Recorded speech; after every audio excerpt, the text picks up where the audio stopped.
It was a Labour government, of course, that managed to get the Good Friday Agreement across the line. How do you look back on it? Oh, I think the Good Friday Agreement is one of the defining achievements, not just of the last Labour government, but of the Labour movement throughout history. I think it's something everyone in this country should cherish and support and want to see succeed. And there are clearly the problems at the minute. Power sharing, as you've just outlined, not up and running as it should be. But I think everyone in this country should support any initiative to get that back on track and should take pride in how that agreement came together and just what can be achieved through negotiation and the political process.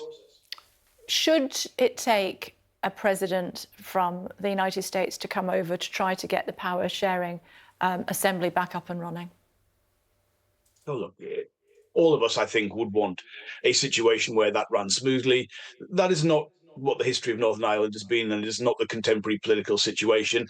And the United States has been a part of this process. It has, as a nation, invested time, political time and effort in the process. It has a role to play, and if any of our friends and allies can assist in getting Northern Ireland back into that power sharing position, I think we should welcome that. So I think the attention, the focus from President Biden today is not something anyone should feel uncomfortable with or not want to see happen. We need to use everything we can to make sure we can continue the tremendous progress Northern Ireland has made, and anyone who is a good faith actor and partner in that process should be welcomed. Obviously, trade will be something that they'll take an opportunity to talk about. Staying on your brief, I wonder if I could ask you about the IMF predicting that the economy would shrink by 0.6%. It's now 0.3% contraction. Looks like the Chancellor, Jeremy Hunt, is doing his job. I'm afraid I couldn't give him that endorsement, Kay. I mean, it still shows the UK as one of the worst performing major economies in the world. And I find this so frustrating. I feel there's no reason why we should be in this position. I think there are major and exciting opportunities this country could embrace. And I use that example, for instance, of President Biden. Look at what he has done. Look how he has tried and set forward this incredibly comprehensive strategy to use net zero as the basis for good jobs, for good, sound, unionised jobs you can build a family around in every part of the United States. The level of ambition he is showing is the kind of ambition I want to see for the UK. So that's what we call our Green Prosperity Plan. I think that requires an industrial strategy to make it work. I think there are things we can do to make the Trade and Cooperation Agreement, to make Brexit work more smoothly. I think there are things we can do to devolve power to different parts of the country so we've got more economic levers in each part of the country so every bit of this country can succeed. And I don't see anything on that scale, I'm afraid, from the government. And that is what we want to do. And that's why we're so keen to have that election and put forward our prospectus to turn that economic performance around.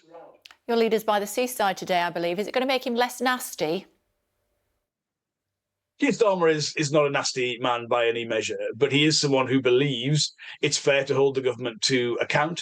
I think after 13 years of Conservative government, they've been in power now the same length as the last Labour government, it is reasonable to do so. And whether we look at crime, whether we look at the NHS, whether we look at the performance of the economy, I think many Conservative MPs are privately pretty embarrassed by their record after 13 years, and it's our job to hold them to account. But what he's also doing today, Keir, is putting forward our plan for the high street, putting forward a 5-point plan that would make a real difference. We believe, yes, there's internet shopping, there's supermarkets, they play a major role, but town centres still have a big role to play. He's going to talk about cutting business rates for small business. He's going to talk about giving them help with the energy transition, tackling crime and antisocial behaviour in town centres, letting councils take over shops that have been left boarded up so you can bring them back into life. These are the positive things we're putting forward, but we're not going to shy away from holding the government to account, Kate, because we think it is fair and reasonable to do that as well, at the same time as putting forward our more positive offer. A wife's fair game? Sorry, I missed that question, Kate. Are wives fair game when it comes to attack politics?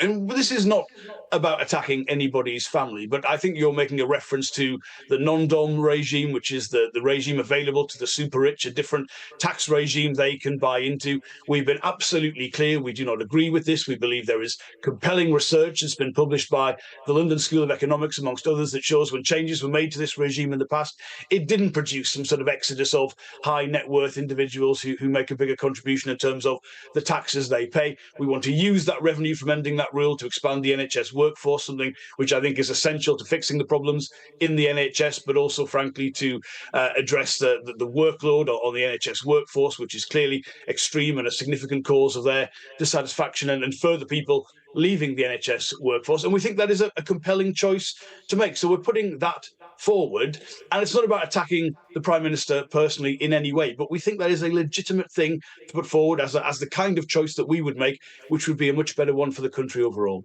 Yeah, but if you're not attacking him personally, why use a photograph of him? I suppose some might say, but we've not got time to explore that. We will next time you come in. Just before you go, you talked about the non-dom tax there. Would that resolve the present doctor strike?